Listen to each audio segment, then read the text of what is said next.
오늘은 인내의 발효라는 제목으로 저의 페이버릿 목사님 임병우 목사님께서 하나님의 말씀을 증거해 주시겠습니다.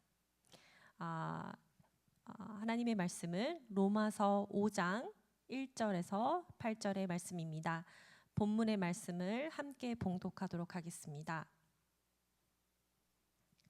그러므로 우리가 믿음으로 의롭다 하심을 받았으니 우리 주 예수 그리스도로 말미암아 하나님과 화평을 누리자.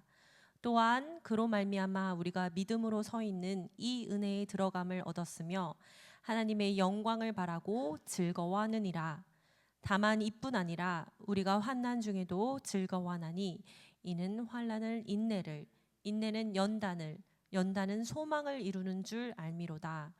소망이 우리를 부끄럽게 하지 아니함은 우리에게 주신 성령으로 말미암아 하나님의 사랑이 우리 마음에 부은 바 됨이니 우리가 아직 연약할 때에 기약대로 그리스도께서 경건하지 않은 자를 위하여 죽으셨도다. 의인을 위하여 죽는 자가 쉽지 않고 선인을 위하여 용감히 죽는 자가 혹 있거니와 우리가 아직 죄인 되었을 때에 그리스도께서 우리를 위하여 죽으심으로 하나님께서 우리에 대한 자기의 사랑을 확증하셨느니라. 아멘. 윤병우 목사님께서 하나님의 말씀을 증거해 주시겠습니다.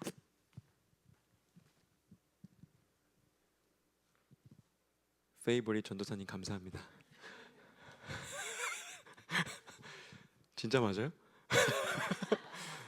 누구 다른 사람 와도 다 페이버릿이라고 하는 거 아니에요?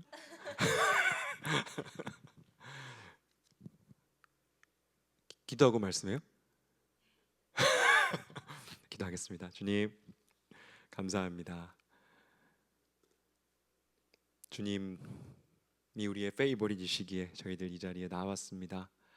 그렇게 되어지기를 소망합니다. 아직은 부족할지라도 연약할지라도 지금 우리에게 있는 그 진심, 우리의 전심을 주님께 올려드리오니 받아주시고 주님이 우리의 전부 되시는 그날까지 또 함께 걸어 나아가는 우리 청년부 될 수 있도록 은혜 허락하여 주시옵소서. 오늘도 말씀을 통하여 역사하실 하나님 기대하며 예수님의 이름으로 기도드립니다. 아멘.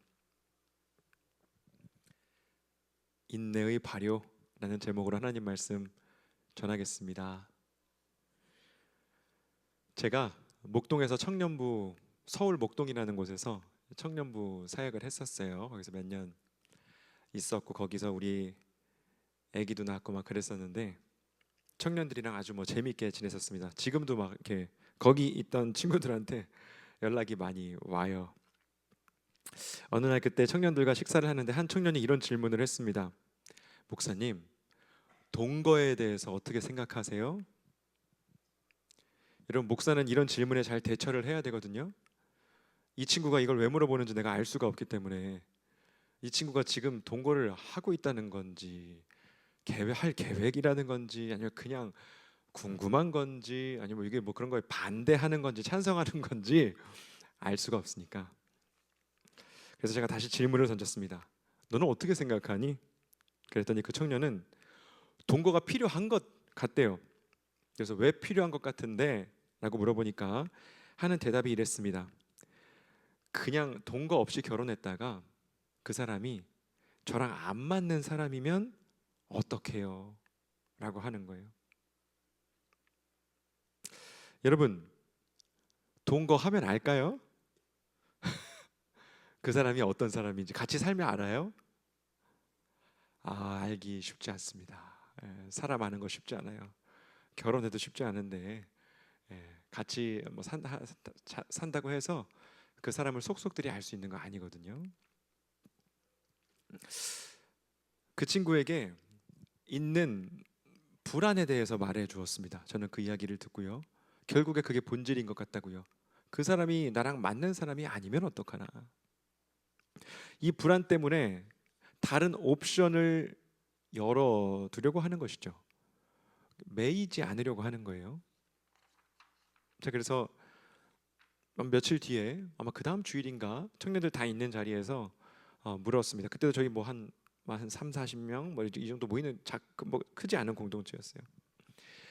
동거와 결혼의 가장 큰 차이가 뭔 줄 아냐? 여러분 뭐라고 생각하세요? 그냥 같이 사는 것과 결혼해서 사는 것과 가장 큰 차이가 뭘까? 뭘까? 뭘까? 뭘까? 뭐라고? 뭐라 그랬어?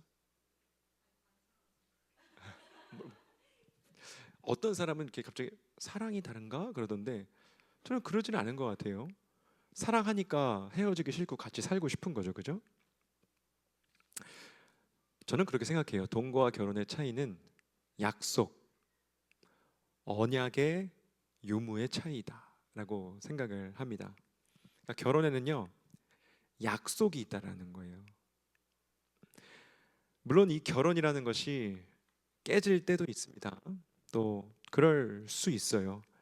그래도 우리가 처음 뜨겁게 사랑해서 결혼할 때는요 그 사랑을 지켜내겠다는 언약을 처음에 한다는 거죠. 그래서 우리가 그 결혼을 결하는 겁니다. 묶는 거예요.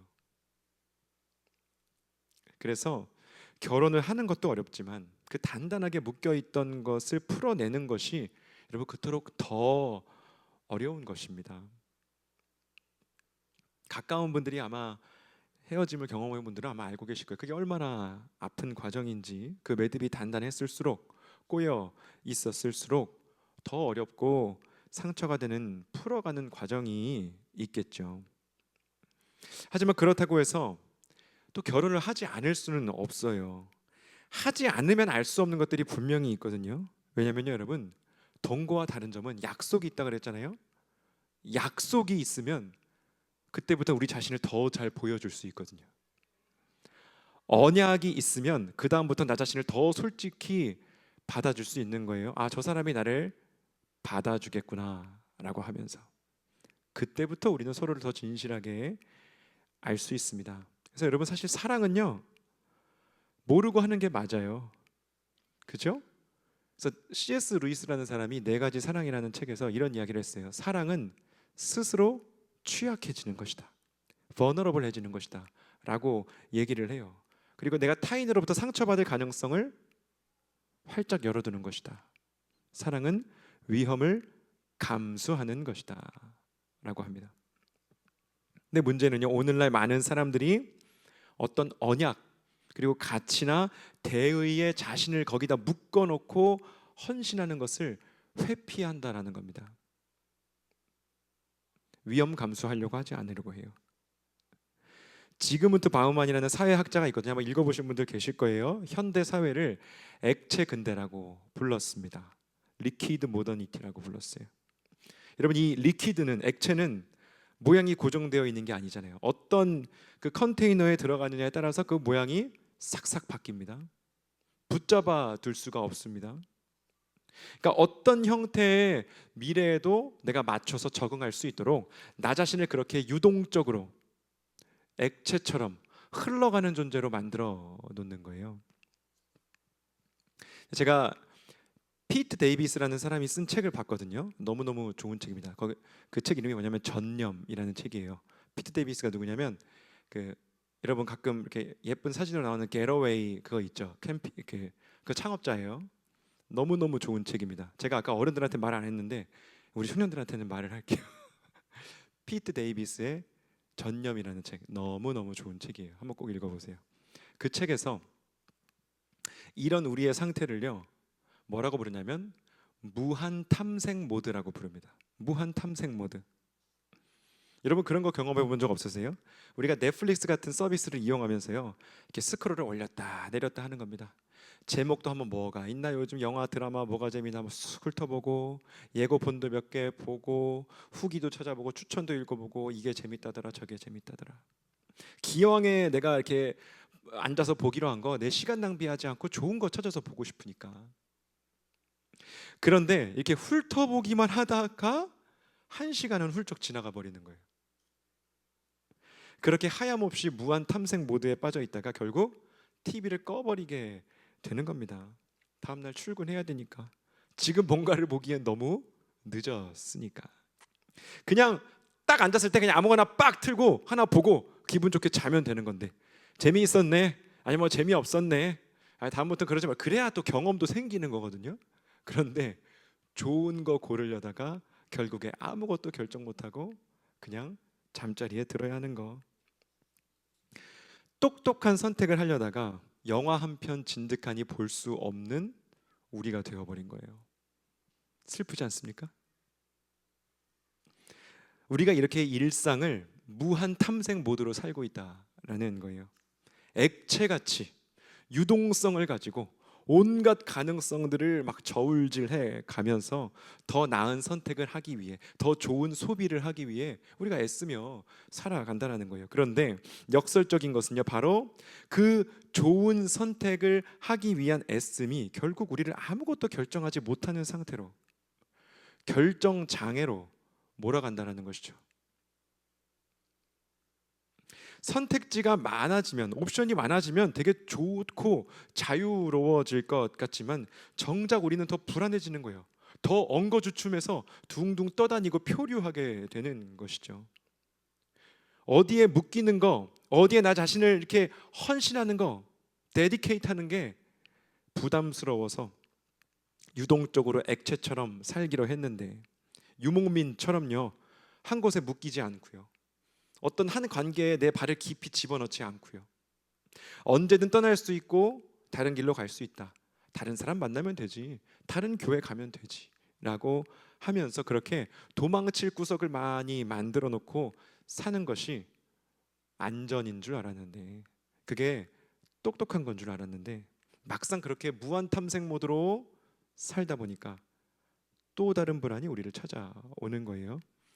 바로 내 삶이 어디에도 뿌리 내리지 못하고 있구나 라는 근원적인 불안이 우리에게 찾아온다라는 것이죠. 저는 이 불안을 오늘 FOMO라고 표현해 보려고 해요. 아마 우리 청년들은 다 아시죠? FOMO, Fear of Missing Out의 약자입니다. 두려움은 두려움인데 어떤 두려움이에요?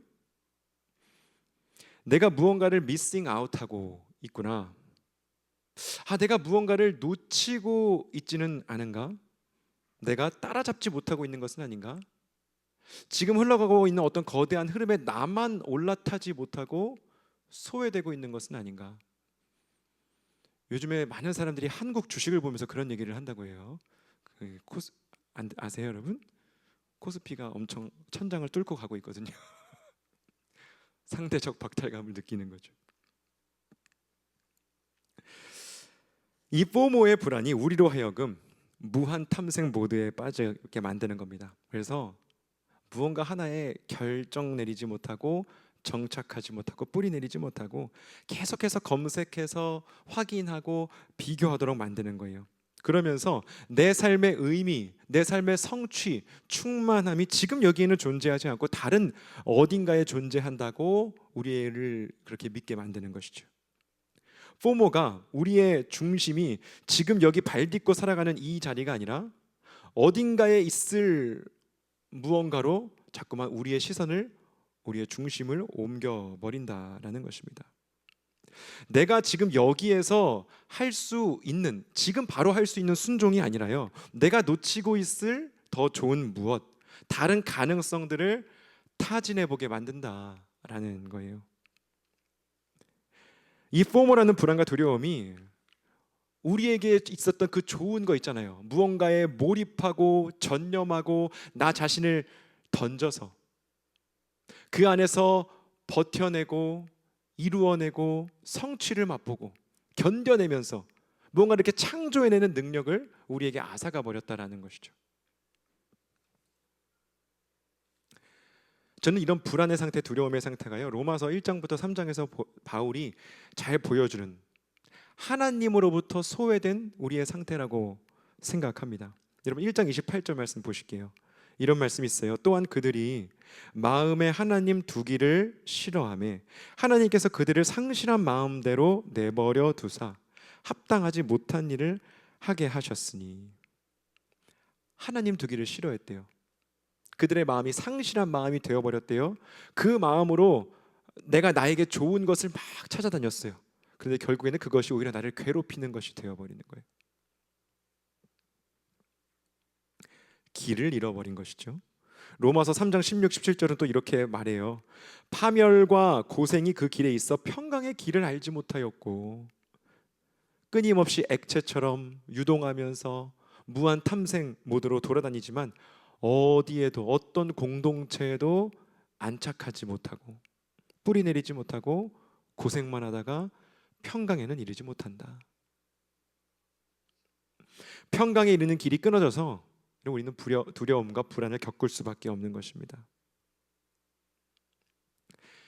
여기에서 우리의 곤고함과 또 여기에서 우리의 소망이 시작되는데, 그렇게 하나님의 영광, 하나님이 주시는 평강과 화평에 이르지 못하던 우리를 위해 하나님이 예수님을 화목제물로 내어주셨죠. 예수님의 보혈로 우리를 의롭게 해주시고 하나님과 다시 화목하게 해주시고 다시 하나님과의 그 평강의 길을 열어주셨습니다. 로마서 5장 1절 말씀, 이 말씀이 우리가 누리고 있는 그 평강에 대해서 말씀하고 있습니다. 5장 1절 우리 함께 읽어보겠습니다. 시작. 그러므로 우리가 믿음으로 의롭다 하심을 받았으니 우리 주 예수 그리스도로 말미암아 하나님과 화평을 누리자. 아멘. 여기서 화평을 누리자라는 말이요, 그냥 이거 누리자라는 거를 바로 영어로 바꾸면 어떻게 돼요? Let us have peace. 화평을 가집시다. 그렇게 합시다. 이렇게 한글로도 청유형으로 번역이 되어 있어요. 그런데 여러분, 이 말씀은요 그냥 직설화법으로 번역하는 게 더 어울리고요 적절한 것으로 보여요. 조금만 문법 얘기 한번 할게요. 여기 쓰인 단어가 에코멘이라는 단어예요. 이제 헬라어에 오 발음이 나는 게 두 개가 있어요. 오메가와 오미크론이 있는데, 오메가가 조금 발음이 길다고 하는데 글쎄요, 이거를 구분할 수 있는 사람이 얼마나 될까? 특히 이제 그렇게 고대 헬라어에서는 더 그렇겠죠. W처럼 생긴 게 이제 오메가예요. 그리고 O처럼 생긴 게 오미크론이고요. 여기에 따라서 뜻이 달라지는 겁니다. 오메가면은 가정법이 되면서 청유형으로 바뀌는 겁니다. 뭐뭐 하자가 되는 거고, 오미크론이면 직설법이 됩니다. 이 둘의 발음이 거의 구분이 되지 않고, 그래서 필사자들이 이렇게 성경이 다 베껴 적은 거잖아요. 사람들이 적으면서 아마 헷갈리지 않았을까라는 추측을 학자들이 해요. 그래서 우리말 사실 표준 세 번역은요 이렇게 번역을 하고 있습니다. 그리고 아마 거의 대부분, 우리가 오늘날 보는 거의 대부분의 영어 성경들은 이렇게 번역해요. 누리고 있습니다라고, We have peace with God이라고 번역을 하고 있습니다. 제가 지금 이 얘기를 조금 자세히 드린 이유는요, 이 작은 철자, 문법, 이 토시 하나가 문장의 분위기, 뉘앙스를 완전히 바꿔버리기 때문입니다. 뭐뭐 하자라고 번역하면요 어떻게 돼요? 권면이 되는 겁니다. 이제 하나님과 화평을 누리자. 그럼 이 화평은요 아직 우리 게 아닌 게 되는 거예요. 누려야 하는 어떤 것, 앞으로 찾아가야 하는 것, 찾아서 누려야 한다는 어떤 촉구의 의미가 여기에 들어있게 되는 것이죠. 그리고 누군가는 이 하나님과의 화평을 찾을 수 있고 또 누군가는 찾을 수 없는 가능성도 이 번역을 읽으면 생기게 되는 겁니다. 하지만 직설법으로요, 우리는 하나님과 화평을 누리고 있습니다. We have peace with God 이라고 우리가 번역하게 되면요, 이것은 권면이 아니라 선언이 되는 거예요. 어떤 상태에 대한 선언. 예수 그리스도 보혈을 의지하는 사람은 누구도 예외 없이 하나님과 화평을 누리고 있다라는 선언이 되는 것입니다. 우리의 기분이나 상태나 죄의식과 상관없이 우리 모두에게 예수 그리스도 그 십자가 사역을 통한 하나님과의 화해가 이루어졌고요, 하나님과의 화목한 상태로 이미 우리 모두가 다 돌입하게 되었다. 우리는 이미 지금 그것을 누리고 있는 사람들이다라는 거예요. 그러니까 주관적으로 경험하는 화평이 아니라 객관적으로 선언되어진 화평에 대해서 바울은 말하고 있는 것입니다. 그러니까 예수님을 믿는다고 하는데, 누구는 잘나거나 누구는 운이 좋아서 하나님과 화평을 누리는 사람이 있고, 누구는 못나거나 누구는 운이 없어서 화평을 누리지 못하는 경우는 생길 수 없다. 그런 일은 생길 수 없다라는 거예요. 모두가 다 하나님과의 화평, 피스를 누리고 있다는 것입니다. 그러니 내가 하나님의 사랑을 놓쳐버릴지도 모른다, 미싱 아웃 할지도 모른다, 그렇게 되어버릴지도 모른다 라는 이런 영적인 포모를 우리가 가질 필요가 없어져 버리게 되는 것이죠. 그래서 바울은 2절에서 이렇게 말씀을 이어갑니다. 2절 말씀 보실게요. 또한 그로 말미암아 우리가 믿음으로 서 있는 이 은혜에 들어감을 얻었으며 하나님의 영광을 바라고 즐거워하느니라. 은혜에 들어감을 얻었다라는 말도 이게 법적 용어예요. 법정에서 쓰는 단어입니다. 은혜의 자리라는 건요, 무죄석을 의미하는 것이거든요. 우리가 더 이상 피고석이 아니라 무죄석에 서게 되었다라는 거예요. 우리의 자리가 옮겨지게 되었다. 그리고 그래서 그 결과로 우리의 영적인 갈망이, 영적인 어떤 테이스트가 우리 안에서 변하게 되었다. 그래서 전에는 상실한 마음으로 나를 위한답시고 온갖 죄악들을 찾아다녔는데 그랬던 우리가 이제는 하나님의 영광을 바라고 즐거워하고 자랑하게 되었다라고 하고 있는 것이죠. 그러니까 하나님이 주시는 마음을 갖게 된 거예요. 하나님과의 피스가 이루어졌으니까. 그리고 우리에게 찾아오는 고난들도 또한 다르게 해석할 수 있는 관점이 우리에게 주어졌다라고 하고 있는 것이죠. 여기서 짚고 넘어가야 하는 것이 2절과 3절에 나오는 즐거워한다, rejoice라는 표현입니다. 3절에도 또 나와요. 우리가 환난 중에도 즐거워하나니라고 합니다. 둘 다 같은 동사를 사용하고 있어요. 카우카우마이라는 같은 동사를 사용하는데요. 여러분, 이 동사의 기본적인 뜻이죠. 1, 2번을 보시면 사실 거의 비슷합니다. 다 뽐내다, 자랑하다, 보스트하다, 막 브레이깅 하는 거예요. 그러니까 즐거워하다가 사실 의역적인 면이 더 많이 있는 것입니다. 많은 영어 성경에서도 이 단어를 이제 보스트라고 표현을 하고 있어요. 자랑한다라는 것이죠. 물론 즐거워한다, 리조이스도 좋은 번역이긴 하지만 제가 성경을 읽으면서 느끼는 이런 번역의 단점은요, 자칫하면 이 리조이스가 그냥 내면의 감정 다스리기 정도로 그냥 이렇게 국한될 수 있겠다, 오해될 수 있겠다라는 생각이 들더라고요. 그러니까 현실의 고통을 외면해요. 근데 하나님은 나에게 기뻐하라고 하셨어.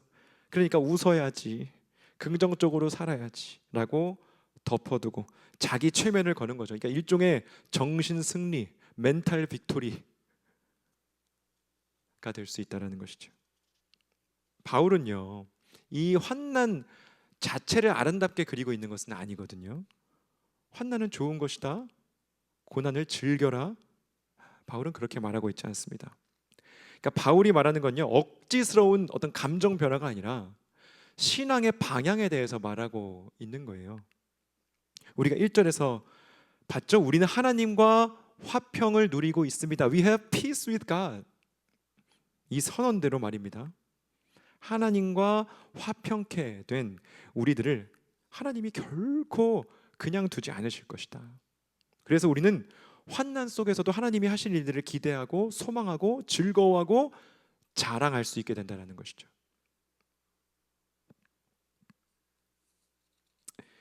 여러분, 이제 인내의 발효를 위한 성경적 기반을 우리가 마련한 겁니다. 여러분, 발효 뭔지 아세요? 혹시 모르는 분들 계세요? 발효, 익어가는 거.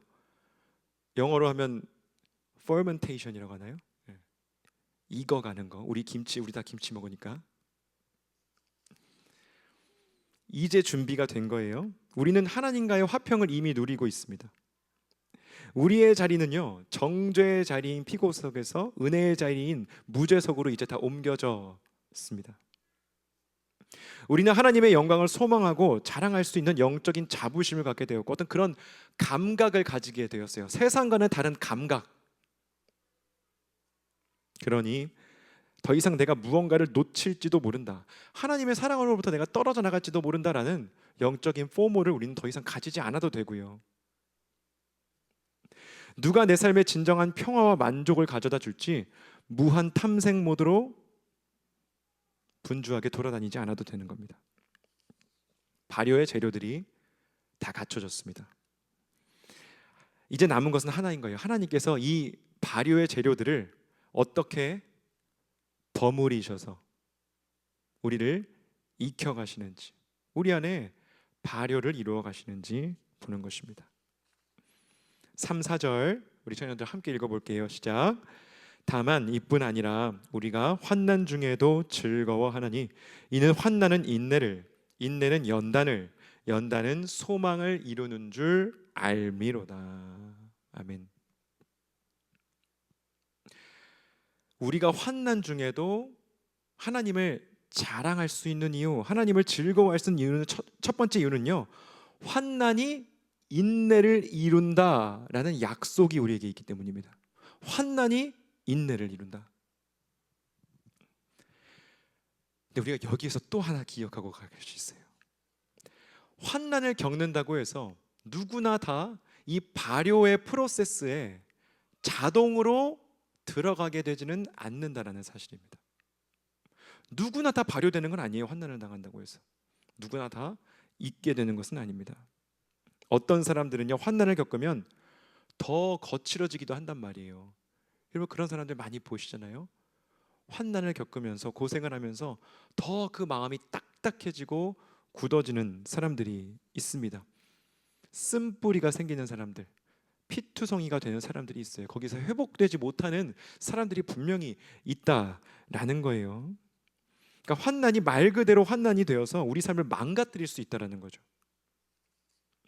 환난이 그 자체로 선하지 않다고 말씀드린 이유입니다. 그러니까 중요한 것은요, 단지 환난이 있다라는, 그거 너무나 당연한 거잖아요. 누구나 다 환난을 겪는데 환난이 우리 삶에 존재한다라는 사실이 아니라 그 환난이 어떤 자리 안에서 어떤 방식으로 다루어지는가, 여러분 그게 중요해지는 거예요. 어디에서 어떻게 다루어지는가. 환난이 인내를 이루기 위해서는요, 무엇보다 그 환난을 받는 우리가요, 하나님의 은혜 안에 들어가 있어야 하는 거예요. 여러분 이런 그림을 한번 상상해 보세요. 이렇게 그런 거 아세요? 이렇게 시꺼멓고 큰 김장독 같은 거, 장독대에 이렇게 올려져 있는 큰 이제 김치독 항아리를 한번 생각해 보시기를 바랍니다. 한마디로요, 우리라는 이 재료가 하나님의 은혜라는 항아리 안으로 들어가야 한다는 거예요. 그 조건이 충족되어야 거기서부터 발효가 시작될 수 있습니다. 이 은혜의 항아리는 어떤 항아리냐면요, 인내가 시작되어질 수 있도록, 인내가 발효되어질 수 있도록 하나님께서 우리를 위해 준비해 두신 항아리입니다. 하나님의 은혜라는 항아리, 이 밖에서 당하는 환난은요, 여러분 우리를 썩어 문드러지게 만들 수 있어요. 하나님 밖에서 당하는 환난은 그렇게 될 수 있다라는 거예요. 우리로 하여금 냉소하게 만들어버리고요, 거칠어지게 만들고요, 우리를 무너지게 만듭니다. 심지어 우리를 죽게 만들 수도 있어요, 환난이. 왜냐하면 여러분 발효와 부패가 한 끗 차이기 때문에. 하지만 하나님의 은혜라는 항아리 안에서, 밖이 아니라 그 좁고 답답한 공간 그 안에서 겪어지는 환난은요, 우리를 부패하게 썩어버리게 만드는 것이 아니라 발효의 과정으로 이끌어가게 된다라는 거예요. 그러니까 하나님 밖에서 겪는 환난은요, 우리를 그냥 낡아지게 하고 썩어지게 만드는 것이지만, 우리에게 상처를 주고 우리를 피투성이로 만드는 것이지만, 하나님의 은혜라는 항아리, 그 좁지만 그 안전한 공간 안에 있을 때에, 우리가 그 안에 있을 때에 거기서 겪는 환난은요, 재료를 눌러주는, 발효되어야 할 재료를 눌러주는 누름돌 같은 역할을 하는 겁니다. 여러분 누름돌이 뭔지 아세요? 옛날에 우리 어머니들은 이렇게 채소, 야채 같은 거 절일 때, 익힐 때 이렇게 강에서 예쁜 큰 돌을 가져다가 동치미 같은 거 이렇게 재료들이 떠오르지 않게 그 안에서 있게 돌로 이렇게 눌러 두셨거든요. 꼭 김치나 동치미가 아니라도 여러분 사워크라우트 만들어 보셨어요? 사워크라우트 만들 때 그 안에다가 이렇게 무거운 거 올려 놓잖아요. 그 피클링 웨이트라고 하던가 그런 말도 있어요. 그 위에 올려놓는 무게추 같은 거 눌러두는 겁니다. 실제로 여러분 이 환난이라는 단어, 헬라어 단어의 원 뜻이요, 압력, 눌림, 프레셔를 뜻하는 것이거든요. 우리가 은혜의 항아리 안에 있을 때에 하나님이 환난이라는 누름돌을 사용하셔서, 그 무게를 사용하셔서 우리를 누르신다라는 거죠. 왜 그렇습니까? 우리가 그 소금물에, 우리가 그 양념에, 우리가 그 하나님의 은혜라는 항아리 안에 더 깊이 잠겨지도록 하기 위해서 하나님이 우리를 누르신다라는 거예요. 하나님이 우리를 누르신다. 우리의 고집을 누르시고요, 우리의 조급함을 누르시고요, 우리의 이 못돼 먹은 성품을 누르시고요, 내 원대로 살고자 하는 아주 빳빳하게 지금도 살아있는 우리의 자아를 찍어 누르고 계신 거예요. 하나님이 그 누름돌로 우리를 찍어 누르신다. 우리는 거기에서 떠오르고 싶어 하죠. 죽을 것 같죠. 숨이 막히죠. 하지만 여러분, 그 물 밖으로 떠올라서 우리가 공기와 자꾸만 접촉하게 되면 어떻게 되는 줄 아세요, 여러분? 잠겨 있지 않고 접촉하게 되면 부패됩니다. 썩어요. 발효가 되지 않는다라는 거예요. 그러니 그 환난이라는 하나님이 누르시는 그 압력 아래에서, 누름돌 아래에서 머물러야 한다라는 거죠. 인내로 번역된 헬라어가 휘포모네라는 단어거든요. 휘포모네, 이 단어는요, 휘포라는 전치사와 매너라는 동사의 합성어입니다. 그래서 어떤 것 아래에 머문다 라는 뜻이 인내라는 단어의 원뜻입니다. 은혜의 항아리, 그 안전한 공간 속에서 가해지는 환난의 압력 아래에서 우리가 머무를 때에, 머무를 때에 거기에서부터 발효가 시작된다는 겁니다. 그렇게 누름돌 아래 눌려 있을 때 발효가 될 재료에게 가장 먼저 일어나는 현상이 뭔지 아세요? 우리말로 너무 좋은 표현이 있어요. 가장 먼저 일어나는 현상, 우리가 숨이 죽는다고 표현하죠. 숨이 죽는다. 이렇게 배추가, 빳빳했던 배추가 노래지면서 이렇게 쑥그러서 우리가 숨이 죽는다고. 생기가 빠져나가는 거예요. 힘이 빠져나가는 겁니다. 그러니까 일종의 영적인 삼투압 현상이 일어나는 것입니다. 나를 빳빳하게 세워주고 있다, 나를 지탱해주고 있다고 생각했던 그 수분들이, 나를 채워주고 있다고 생각했던 그 에너지가 빠져나가게 되는 거예요. 그 환난의 누름돌 아래에서 내 혈기가 빠져나가고요, 내 고집, 내 조급함, 내 욕망, 그 빳빳함이 다 빠져나가는 것이 바로 영적인 삼투압 현상이다라는 겁니다. 그런데 신비로운 것은요, 내 안에 원래 있던 그것들이 빠져나간 그 자리에 비로소 양념이 배어들게 된다는 거예요. 숨이 죽어야 양념이 배어들 수 있다는 거예요.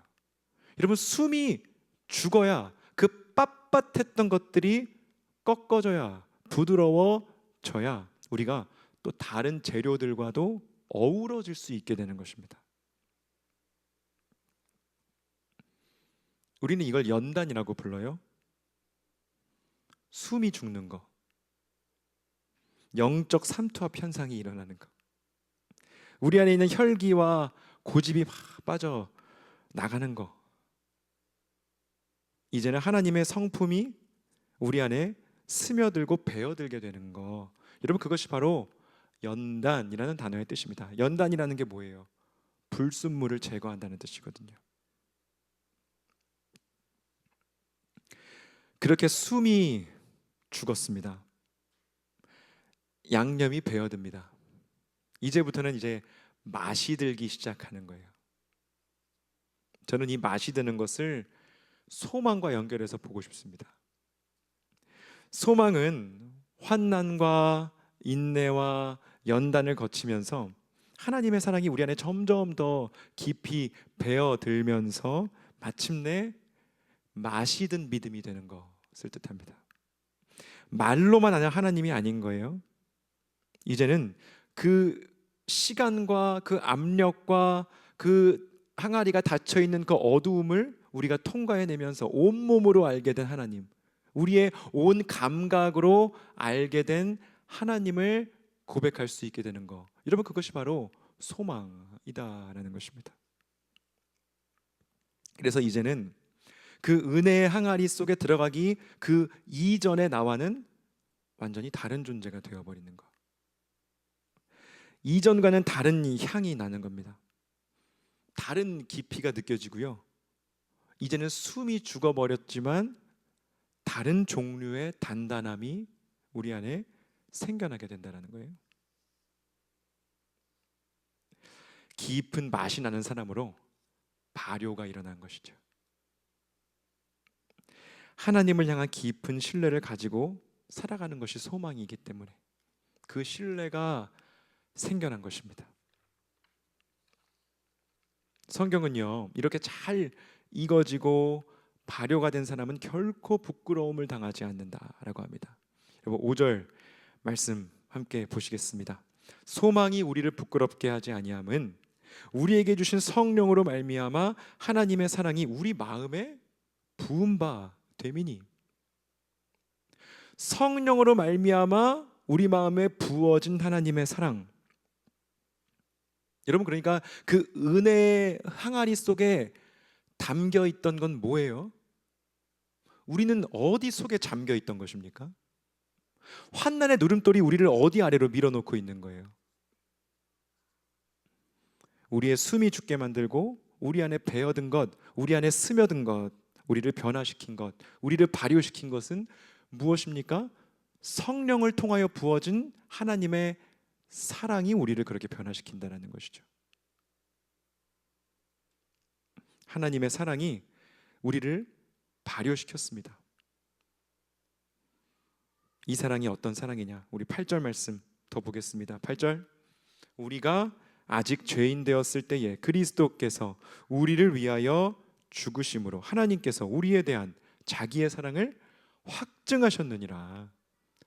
확증하셨대요, 여러분.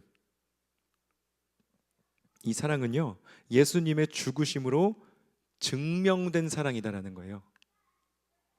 확증된 사랑이다라는 거예요. 그래서 더 이상 어디 다른 데 가서 검증될 필요가 없는 사랑이다라는 것이죠. 이 사랑 안에 잠겨 있으면 우리는 확실히 변화된다. 이 사랑은 우리를 썩게 만들지 않는다. 이 사랑은 분명히 우리를 변화시킬 것이다. 발효시킬 것이다. 이 사랑은 검증된 사랑이기 때문에. 무엇을 통해 증명되고 검증된 것입니까? 십자가를 통해서 증명되고 검증된 사랑이 우리를 발효시키신다라는 것입니다. 인내의 발효, 이 발효의 프로세스를 막는 가장 큰 걸림돌이 있어요. 뭐게요, 여러분? 아까 처음에 말했던, 결국 우리의 불안이에요. 우리의 조급함이고요. 그 조급함의 현대적 이름이 저는 포모인 것 같아요. 우리 안에 그 증명된 사랑, 그 사랑이 희미해질 때 이 두려움이, 이 불안이 우리를 비집고 들어오는 것이죠. 그래서 놓칠까 봐 두려워지는 거예요. 내가 지금 이 항아리 속에서 보내는 시간이 헛수고 아닌가? 시간 낭비 아닌가? 두려워지는 거죠. 더 쉽고 좋은 길이 있을 텐데 나만 모르고 지금 여기에서 진짜 개고생하고 있는 거 아닐까? 라는 불안이 내 안에서 스멀스멀 안절부절을 못하게 만든다. 그래서 결국에 우리가 하는 게 뭡니까? 뚜껑을 열어보는 거. 항아리 뚜껑을 계속해서 열어봐요. 그리고 뒤적뒤적거려요. 막 다 헤집어놔요. 맛도 봐요. 근데 맛을 보면 어때요, 여러분? 아직 안 익었네. 아직 맛이 덜 들었네. 실망하는 거죠. 나 여기서 썩어버리는 거 아니야?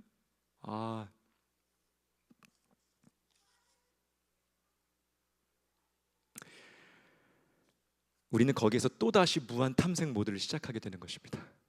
또다시 다른 항아리를 찾아서 다른 어딘가로 여행을 시작하는 우리. 여러분, 오늘 말씀은 그러면 안 된다라고 말하고 있는 것입니다. 뚜껑을 닫으라라고 말하고 있는 거예요. 하나님의 은혜라는 그 항아리는 절대로 실패하지 않는다. 그러니 뚜껑을 닫아라. 뒤적거리지 말아라. 그 항아리 아니야말로 사실은 우리에게 가장 안전한 공간이고 우리가 있어야 할 자리다라고 말해준다라는 거예요. 확증된 사랑과 검증되어진 은혜가 그 안에 부어져 있기 때문입니다. 그러니 신뢰하라고 하시는 겁니다. 기다리라고 하시는 겁니다. 그 환난의 누름돌 아래에서 인내하여라, 머물러라 라고 말씀하시는 거예요. 그래야 발효가 일어날 수 있다. 여러분, 발효되기를 원하십니까? 발효된 인생 살기를 원하세요? 그렇게 되시기를 축복합니다.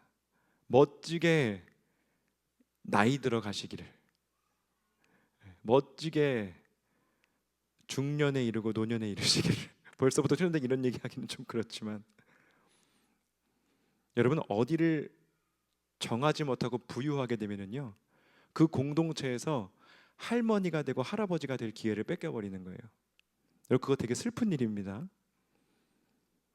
할머니가 되고 할아버지가 되는 거, 내가 어딘가에 뿌리 내리고 누군가의 인정을 받고 사랑을 받고 그들과 관계를 맺고 공동체를 세워나가고, 비록 그 공동체가 연약한 공동체라 할지라도 함께 그 끈을 놓지 않고 그 자리를 지켜나가는 거, 여러분, 그게 얼마나 귀한 일인데요. 그러니 여러분, 그 자리를 지키는 겁니다. 그 자리를 지키면서 함께 성숙되어져 가는 겁니다. 발효되어져 가는 겁니다. 익어져 가는 겁니다. 함께 오랜 세월을 보다 보면요, 여러분, 알 수가 있거든요. 아, 익었네. 이렇게 잠깐 봐서는 모릅니다. 오래 봐야 압니다. 그래서 여러분, 오래 봅시다. 네. 오래 보고요, 함께 은혜의 항아리 안에 잠겨서 발효되어져 가는 우리 공동체 되면 좋겠습니다. 하나님의 그 확증된 사랑 앞에서, 검증된 사랑 안에서, 환난의 누름돌 아래에서 묵묵히 버티며 인내의 발효를 이루어가시는 우리 청년들 되시기를 주님의 이름으로 축복합니다. 기도하겠습니다. 우리 함께 기도하겠습니다.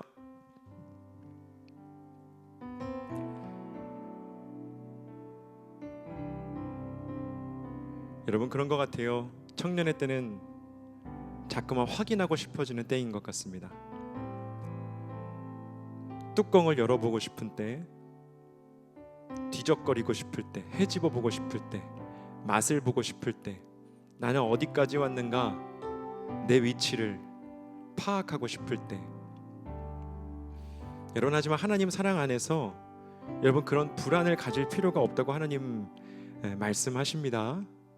괜찮다고, 항아리 안으로 들어오라고, 그 속에 잠기라고, 환난의 누름돌 아래 있어도 괜찮다고, 거기에서 발효가 일어난다고, 거기에서 더 아름답게 변화될 것이라고, 지금보다 더 아름다운 존재로, 온전한 존재로 발효되어져 갈 것이라고 말씀하십니다. 하나님, 우리의 모든 불안과 두려움을 주님께 올려드립니다. 주여, 우리를 받아주시고 발효되는 인생, 익어가는 인생, 맛이 들어가는 인생 살 수 있도록 우리와 함께하여 주시옵소서. 우리 함께 기도하겠습니다.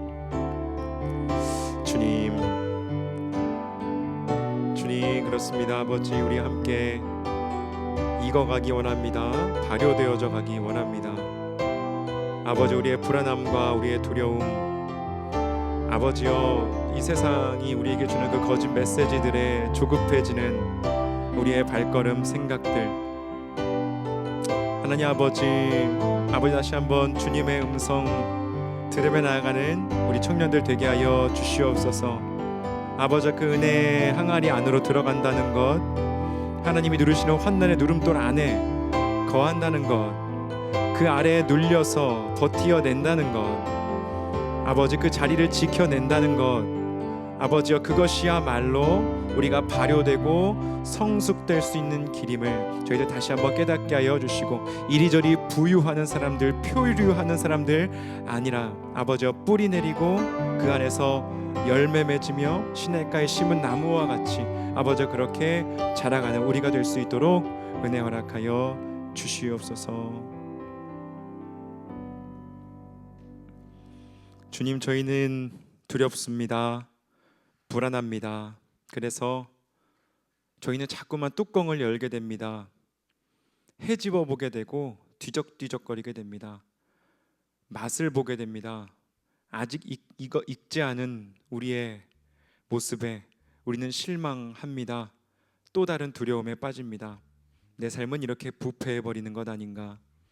하지만 하나님 아버지, 우리는 그 자리에 머물러 있겠습니다.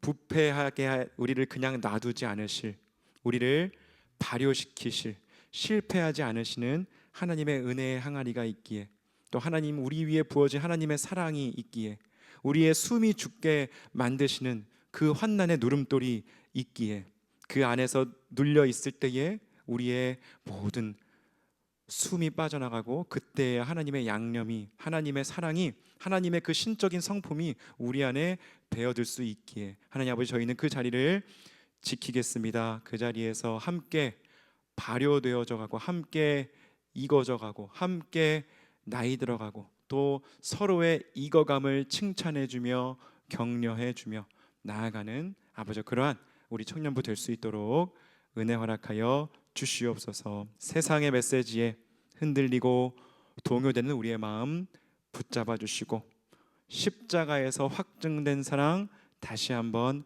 의지하며 아버지 그 길을 계속해서 함께 걸어가는 우리 공동체 되게 하여 주시옵소서. 예수님의 이름으로 기도드립니다.